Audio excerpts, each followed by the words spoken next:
Küll siis Kalev jõuab koju oma lastel õnne tooma, Eesti põlve uueks looma. Loed Kalevipoega, jah? Kalev jõudis Eestisse kotka seljas ja sai siin kuningaks. No kes teda küll kanda jõudis? Arvatavasti oli see merikotkas. Põhja-Euroopa suurim röövlinn. Merikotka tiibade laius võib olla kuni 2,5 meetrit. Mina olen kotkast näinud rohkem vappide peal. Vabaduse ja võidu sümbol. Eestis elab praegu 200 kotkapaari. Talvituma saabub neid teist sama palju juurde. Nii et kui satud vahel suuremate jõgede, järvede äädusse või mererannikule, siis hoia silmad lahti. Sa ju kah Kalevi mõõtu mees.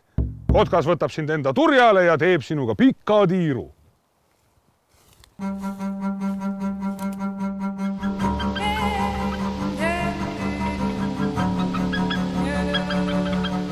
Kotkaste lugu on Eesti looduskaitses üks edukamaid. Merikotka arvukus on mitmekordistunud. Praegu pesitseb neid Eestis juba 200 paari. Merikotkad 70. alguses näiteks oli mitu pesa meil küll teada, kuid seal oma 4 aastal ühtegi poega näiteks nendest kõigist teada olevatest pesadest lendu ei läinudki. Ja nüüd, kui me kontrollime siin oma 140 pesa umbes ja teame, et Eestis pesitseb umbes 200 paari, siis me teame, et umbes 200 noort merikotkast läheb iga aasta lendu. Kotkad on väga populaarsed. Kotkaklubi eestvõttel pesade kohale paigutatud veebikaamerate vahendusel jälgivad miljonid inimesed üle maailma, milline toimetamine käib kotkapesades või nende ümber. Rändeinfot edastavad satelliitsaatjad aga näitavad, kus kotkad parajasti on või kui kõrgel lendavad.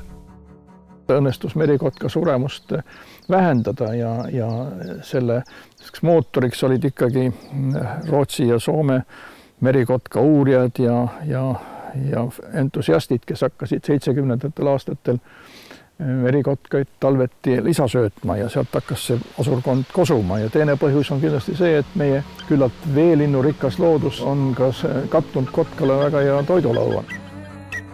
Kui merikotka arvukus on tipus, siis suurkonnakotkaid on jäänud vaid paarkümmend paari, sest soode kuivendamine on rikkunud neile sobilikud elupaigad. Kotkad on alates 1935. aastal vastu võetud esimesest looduskaitseseadusest pideva kaitse all.